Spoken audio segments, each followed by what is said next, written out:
Hi hello ನಮಸ್ಕಾರ, welcome to my channel ಏನ್ ಸಮಾಚಾರ ವಿತ್ ನವ್ಯ. ಹಾಯ್ ಗೈಸ್, ಇವತ್ತು ನಾವು ಆದಿಚುಂಚನಗಿರಿ ಮಠಕ್ಕೆ ಹೋಗ್ತಾ ಇದೀವಿ. ಸೊ ಮಾರ್ನಿಂಗ್ 6 o'clock ಆಗಿದೆ. ಬೆಳಗ್ಗೆನೆ ಬೇಗ ಹೊರಟ್ರೆ ಬ್ಯಾಂಗ್ಳೂರಲ್ಲಿ ಟ್ರಾಫಿಕ್ ಕಡಿಮೆ, ಇಲ್ಲ ಅಂದ್ರೆ ಈಗ ಸಾಲು ರಜಾ ಇರೋದ್ರಿಂದ ಟ್ರಾಫಿಕ್ ಅಲ್ಲಿ ಸಿಗಾಕೋತೀವಿ ಅಂತ ಅರ್ಲಿ ಮಾರ್ನಿಂಗ್ಗೆ ಹೊರಡ್ತಾ ಇದೀವಿ. So let's go. Early morning ರೈಡಲ್ಲಿ ಯಾವಾಗಲೂ ಏನು ಖುಷಿ ಗೊತ್ತಾ? ಫಸ್ಟ್ ಆಫ್ ಆಲ್ ಬೆಂಗಳೂರಲ್ಲಿ ಟ್ರಾಫಿಕ್ ಇರಲ್ಲ, ಮತ್ತು ವೆದರ್ ತುಂಬಾ ಚೆನ್ನಾಗಿರುತ್ತೆ. ಮತ್ತು ದೇವಸ್ಥಾನಕ್ಕೆ ಹೊರಡ್ತಿದ್ದೀವಿ ಅಂದಾಗ ಬೆಳಗ್ಗೆ ಹೊತ್ತು ಬೇಗ ಬಿಟ್ಟರೆ ನಮ್ಮ ಮೈಂಡ್ ಫ್ರೆಶ್ ಆಗಿರುತ್ತೆ, ಕಾಮ್ ಆಗಿರುತ್ತೆ. ಸೊ ನಾನು ಜಾಸ್ತಿ ಈ ಥರ ಮಾರ್ನಿಂಗ್ ರೈಡ್ಸ್ನ ಪ್ರಿಫರ್ ಮಾಡ್ತೀನಿ.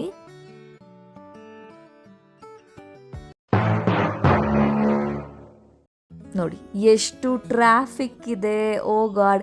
ನಾವು ಆ್ಯಕ್ಚುಲಿ ಹೋಗಿದ್ದು ಬಂದು ಹಾಸನಾಂಬ ಉತ್ಸವ ನಡೀತಾ ಇತ್ತು ಅದೇ ಟೈಮಲ್ಲಿ, ಹಾಗಾಗಿ ವೆಹಿಕಲ್ಸ್ ಜಾಸ್ತಿ ಇತ್ತು. ನಾವು ಬೇಗ ಬಿಟ್ಟಿದ್ರೂ ಕೂಡ ಬಟ್ ಕಂಪ್ಯಾರಿಟಿವ್ಲಿ ಓಕೆ. ಇನ್ನೊಂದು ಸ್ವಲ್ಪ ಲೇಟಾಗಿ ಬಿಟ್ಟಿದ್ರೆ ನಾವು ಅಲ್ಲೇ ಬೆಂಗಳೂರಲ್ಲೇ ಇರಬೇಕಾಗಿತ್ತು ಮಧ್ಯಾಹ್ನದವರೆಗೂ, ಅಷ್ಟು ಟ್ರಾಫಿಕ್ ಆಗಿಬಿಡ್ತಾ ಇತ್ತು. ಆನ್ ದ ವೇ ಏನಿದೆ, ಇದು ಮೈಸೂರು ಬ್ಯಾಂಗ್ಳೂರು ಹೈವೇ ರೋಡಿಂದ ಹೋಗೋದ್ರಿಂದ ಆ ರೋಡ್ ಹಾಗೆ ಅಲ್ಲಿರೋ ಸೀನರಿ ಎಲ್ಲ ತುಂಬ ಚೆನ್ನಾಗಿದೆ, ಕಾಮ್ ಆಗಿರುತ್ತೆ ಆ್ಯಕ್ಚುಲಿ.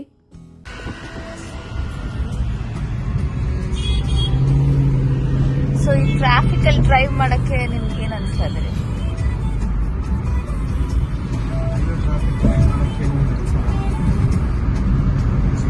ಅವ್ರಿಗೆ ಫುಲ್ ಬಂದು ಹೋಗಿದ್ದು ಆ್ಯಕ್ಚುಲಿ, ಲಿಟ್ರಲಿ ಅಷ್ಟು ಬೇಗ ಬಿಟ್ಟರು ಇಷ್ಟೊಂದು ಟ್ರಾಫಿಕ್ ಅನ್ನೋ ಥರ.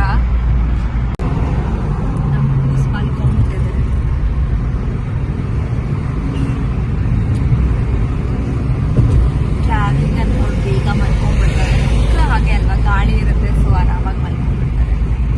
ಈ ಥರ ಒಂದು ಆರ್ಚ್ ಕಾಣಿಸುತ್ತೆ ನಿಮಗೆ ರೋಡಲ್ಲೇ, ಅಲ್ಲಿ ನೀವು ಕಟ್ ಮಾಡ್ಕೊಬೇಕು. ಅಲ್ಲಿ ಕಟ್ ಮಾಡಿಕೊಂಡ್ರೆ ನೀವು ಚುಂಚನಗಿರಿ ಕ್ಷೇತ್ರದ ಒಳಗಡೆ ಹೋಗಬಹುದು. ಆನ್ ದ ವೇ ನಾವು ತುಂಬ ಜನ ಕಾಲ್ನಡಿಗೆಯಲ್ಲಿ ದೇವಸ್ಥಾನಕ್ಕೆ ಬರ್ತಾ ಇರೋರನ್ನ ಕೂಡ ನೋಡಿದ್ವಿ. ಅಂದರೆ ಅವರ ಊರುಗಳಿಂದ ಅವರು ನಡ್ಕೊಂಡೇ ಕಾಲಭೈರವೇಶ್ವರನ್ನ ನೋಡೋದಕ್ಕೆ ಅಂತ ಬರ್ತಾಯಿದ್ರು. ಇದು ದೇವಸ್ಥಾನದ ಪ್ರಮುಖವಾಗಿರುವಂತಹ ಆರ್ಚು ಮುಂಭಾಗ ಆದಿಚುಂಚನಗಿರಿ ಮಹಾಸಂಸ್ಥಾನ ಮಠ. ನಾನು ಆದಿಚುಂಚನಗಿರಿ ಕ್ಷೇತ್ರಕ್ಕೆ ಇದುವರೆಗೂ ಒಂದು 3 ಸಲ ಬಂದಿರ್ಬೋದು. ನಾನು ತುಂಬ ಚಿಕ್ಕವಳಾಗಿದ್ದೆ, ಅಂದರೆ ಒಂದು 5th ಸ್ಟ್ಯಾಂಡರ್ಡ್ ಒಳಗಡೆ ಅನ್ಕೋತೀನಿ. ಆವಾಗ ಒಂದು 2 ಸಲ ಬಂದಿದ್ದೆ, ಬಿಟ್ಟರೆ ಇವಾಗಲೇ ನಾನು ಬಂದಿರೋದು.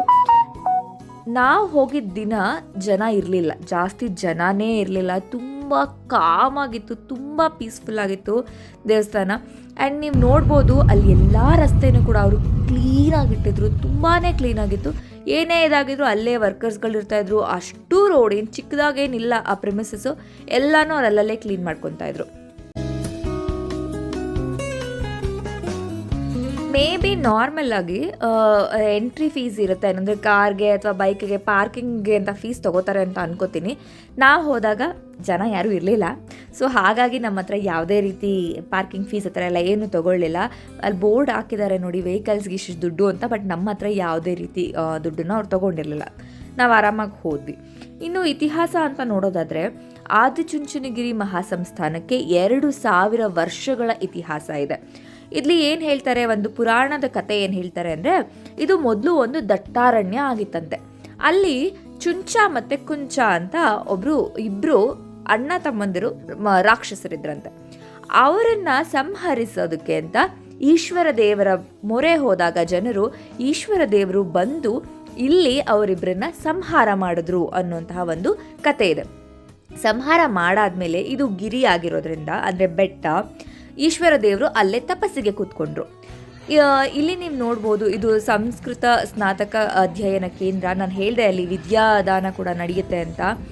ಮಠದಲ್ಲೇ ಮಕ್ಕಳನ್ನ ಇಟ್ಕೊಂಡು ಅವರಿಗೆ ವಿದ್ಯೆಯನ್ನು ಕಲಿಸುವಂಥ ಕೆಲಸ ಕೂಡ ಆಗುತ್ತೆ. ಹಾಗೆ ಪ್ರೈವೇಟೈಸೇಷನಲ್ಲೂ ಕೂಡ BGS ಹೆಸರು ನೀವು ಕೇಳೇ ಇರ್ತೀರ.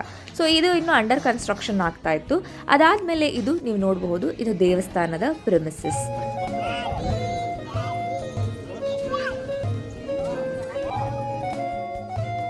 ಹಾಂ, ನಮ್ಮ ಕತೆಗೆ ಬರೋಣ.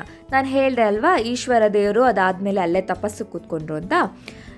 ಈ ಒಂದು ದೇವಸ್ಥಾನ ಏನಿದೆ, ಈ ಮಹಾಮಠ ಏನಿದೆ, ಇದು ನಾಥ ಸಂಪ್ರದಾಯವನ್ನು ಫಾಲೋ ಮಾಡುತ್ತೆ. ಈಶ್ವರನ ಕಪಾಳದಿಂದ ಹುಟ್ಟಿದಂಥವರು ಈ ನಾಥ ಸಿದ್ಧಿಪುರುಷರು. ಈ ಮಕ್ಕಳನ್ನ ಕರ್ಕೊಂಡು ಬರ್ತೀವಲ್ಲ, ಅವ್ರನ್ನ ಹಿಡಿಯೋಷ್ಟೊತ್ತಿಗೆ ನಿಜವಾಗ್ಲೂ ಸಾಕಾಗಿ ಹೋಗುತ್ತೆ. ಸರಿ ಬಾಮ ಇಳಿಯಮ್ಮ ಪ್ಲೀಸ್.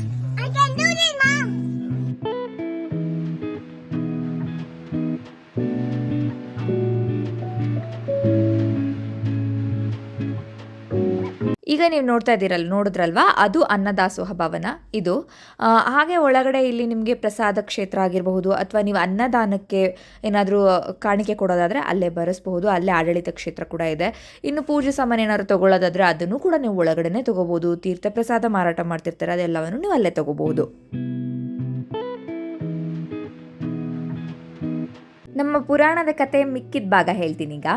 ಏನಾಯ್ತಂತಂದರೆ, ನಾಥಸಿದ್ಧ ಗುರುಗಳು ಈ ಕ್ಷೇತ್ರಕ್ಕೆ ಬಂದ್ರಂತೆ. ಈ ಕ್ಷೇತ್ರಕ್ಕೆ ಬಂದ ನಂತರ ಈಶ್ವರ ದೇವರು ಅವರಿಗೆ ಈ ಕ್ಷೇತ್ರದ ಪೀಠಾಧಿಪತಿ ಅಂತ ಕರೆದು ಈ ಕ್ಷೇತ್ರವನ್ನು ಅವರ ಕೈಲಿ ಇರಿಸಿ ಅವರು ಅಲ್ಲಿಂದ ಹೊರಟ್ರಂತೆ. ಹೊರಡುವಾಗ ಅವರು ಕ್ಷೇತ್ರ ಪಾಲಕನಾಗಿ ಕಾಲಭೈರವೇಶ್ವರನನ್ನು ನೇಮಿಸಿ ಹೋದ್ರಂತೆ. ಹಾಗೆ ಕಾಲಭೈರವೇಶ್ವರನಿಗೆ ನೀನು ಇನ್ಮೇಲೆ ಒಕ್ಕಲಿಗರ ಮನೆ ದೇವರಾಗಿ ಉಳಿಬೇಕು ಅಂತ ಹೇಳಿ ಹೋದ್ರು ಅನ್ನೋದು ಈ ಜಾಗದಲ್ಲಿರುವಂತಹ ಕತೆ.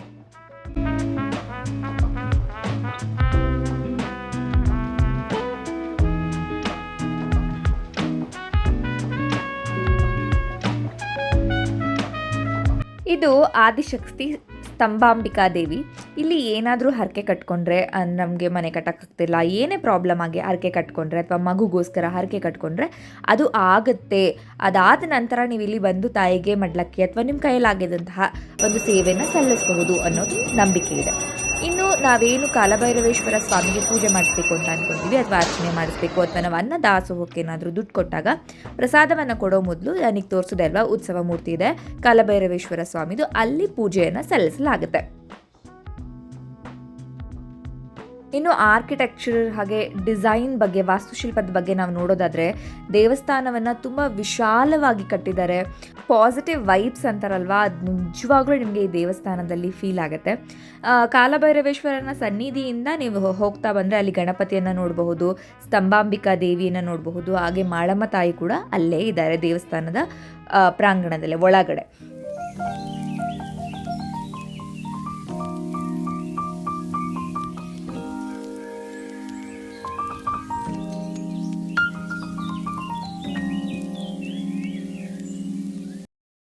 ನಿಮ್ಗಾಗಲೇ ಹೇಳಿದೆ ಅಲ್ವಾ, ಕ್ಷೇತ್ರ ಪಾಲಕನಾಗಿ ಕಾಲಭೈರವೇಶ್ವರನ್ನ ಕೊಟ್ಟು ಹೋದಾದ್ಮೇಲೆ ಈಶ್ವರ ದೇವರು ಏನು ಮಾಡಿದ್ರಂತೆ ಗೊತ್ತಾ, ಪಂಚಲಿಂಗವಾಗಿ ಇಲ್ಲಿ ಉದ್ಭವಿಸಿದ್ರಂತೆ. ಅಂದರೆ ನಿಮಗೆ ಈ ಕ್ಷೇತ್ರದಲ್ಲಿ ಪಂಚಲಿಂಗ ದರ್ಶನವನ್ನು ಸಹ ನೀವು ಮಾಡಬಹುದು.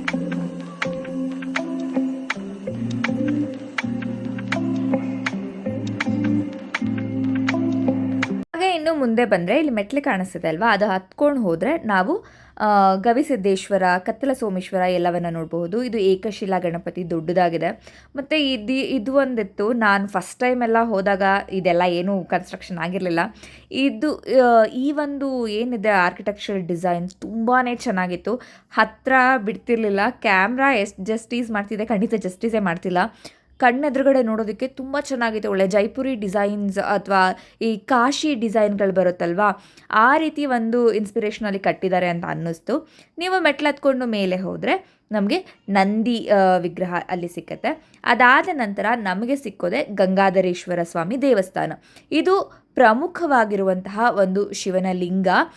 ನಾನು ಹೇಳಿದೆ ಅಲ್ವಾ ಪಂಚಲಿಂಗ ದರ್ಶನ ಅಂತ, ಗಂಗಾಧರೇಶ್ವರ, ಗವಿಸಿದ್ದೇಶ್ವರ, ಕತ್ತಲ ಸೋಮೇಶ್ವರ, ಹೀಗೆ ನಮಗೆ ಹೋಗ್ತಾ ಹೋಗ್ತಾ ಹೋಗ್ತಾ ಸಿಗ್ತಾ ಹೋಗುತ್ತೆ. ನೋಡಿ ಜಾಗ ಹೇಗಿದೆ ಅಂತ. ಲಿಟ್ರಲಿ ತುಂಬ ಕಷ್ಟ ಏನಿಲ್ಲ ಹತ್ಕೊಂಡು ಹೋಗೋದು, ಆರಾಮಾಗಿ ಹತ್ಕೊಂಡು ಹೋಗ್ಬೋದು. ನನ್ನ ಮಗಳು ಆರಾಮಾಗಿ ಹೋಗ್ತಿದ್ದಾಳೆ. ನನಗೆ ಸ್ವಲ್ಪ ಹೈಟ್ ಫೋಬಿಯಾ ಇದೆ, ಸೊ ಹಾಗಾಗಿ ನಾನು ನಿಧಾನಕ್ಕೆ ಹೋಗ್ತಾ ಇದ್ದೆ. ಎಲ್ಲ ಕಡೆ ಈ ಥರ ದಾರಗಳಿದೆ, ಎಲ್ಲೂ ಮೆಟ್ಲಿಲ್ಲ ಆಯಿತಾ. ಕಲ್ಲುಗಳ ಮೇಲೆ ಹತ್ಕೊಂಡು ಹೋಗ್ತಾ ಇರಬೇಕು, ಬಂಡೆಗಳ ಮೇಲೆ ಹತ್ಕೊಂಡು ಹೋಗಬೇಕು. ಮೇಲೆ ಹೋದ ಹಾಗೆ ರಾಡ್ಗಳನ್ನ ಕಲ್ಲಿಗೆ ಹಾಕಿದ್ದಾರೆ. ಮೇಲೆ ಇನ್ನೊಂದು ಕೈ ಹಿಡ್ಕೊಂಡಿದ್ದು ನಾನು, ಅದು ಬಿಡು.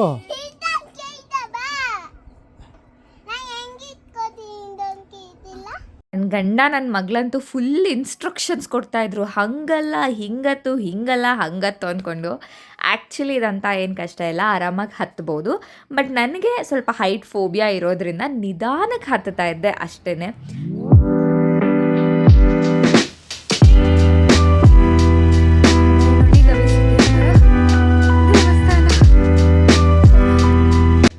ವ್ಯೂ ಅಂತೂ ನಿಜವಾಗ್ಲೂ ತುಂಬ ಖುಷಿಯಾಗುತ್ತೆ.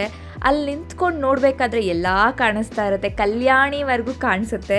ಆ ಕಲ್ಯಾಣಿ ಏನಿದೆ ಅಲ್ವಾ, ಅದು ಶಿವನ ಜಟೆಯಿಂದ ಬಂತು ಅಂತ ಅದ್ರ ಮೇಲೆ ಕೂಡ ಕತೆ ಇದೆ. ಇನ್ನು ಇವಾಗ ನಿಮಗೆ ಈಗ ನೋಡ್ತೀರಾ ನೋಡಿ, ಇದು ನಾವಿಷ್ಟು ದೂರ ಹತ್ಕೊಂಡು ಬಂದಾದಮೇಲೆ ನಮಗೆ ಸಿಕ್ಕಿದಂತಹ ದೇವಸ್ಥಾನ ಅಂದರೆ ಗವಿಸಿದ್ದೇಶ್ವರ ಸ್ವಾಮಿ ದೇವಸ್ಥಾನ. ಪಂಚಲಿಂಗಗಳಲ್ಲಿ ಇದು ಸಹ ಒಂದು.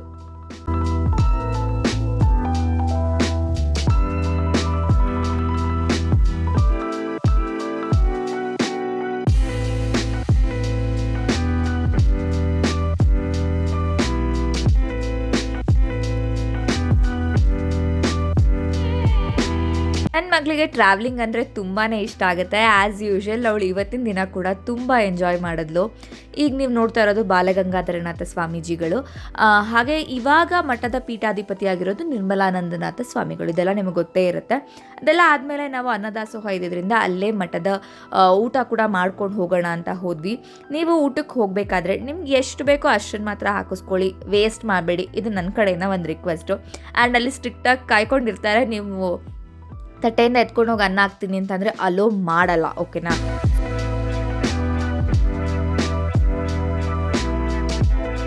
ಏನು ಗೊತ್ತಾ, ನಾವು ಯಾವುದಾದ್ರೂ ಒಂದು ಜಾಗಕ್ಕೆ ಹೋಗ್ತೀವಿ ಅಂತಂದರೆ ಆ ಜಾಗದ ಇತಿಹಾಸ, ಪುರಾಣ ಕಥೆಗಳನ್ನ ತಿಳ್ಕೋಬೇಕು ಅನ್ನೋದು ನನ್ನ ಅಭಿಪ್ರಾಯ. ಅದಕ್ಕೋಸ್ಕರನೇ ನಾನು ನಿಮಗೆ ಆದಿಚುಂಚನಗಿರಿ ಕ್ಷೇತ್ರದ ಆ ಮಠದ ಬಗ್ಗೆ ಇರುವಂತಹ ಕಥೆನ, ಆ ಪುರಾಣವನ್ನು ಕಂಪ್ಲೀಟಾಗಿ ತಿಳಿಸ್ಕೊಟ್ಟಿದ್ದೀನಿ ಅಂತ ಅನ್ಕೊತೀನಿ. ಸೊ ವಿಡಿಯೋ ಚೆನ್ನಾಗಿದ್ದರೆ ವಿಡಿಯೋನ ಲೈಕ್ ಮಾಡಿ, ಶೇರ್ ಮಾಡಿ, ಹಾಗೆ ನನ್ನ ಚಾನಲ್ನ ಸಬ್ಸ್ಕ್ರೈಬ್ ಮಾಡೋದನ್ನ ಮಾತ್ರ ಮರಿಬೇಡಿ. ಮತ್ತು ನೆಕ್ಸ್ಟ್ ವ್ಲಾಗಲ್ಲಿ ಸಿಗ್ತೀನಿ. ಬಾಯ್ ಬಾಯ್.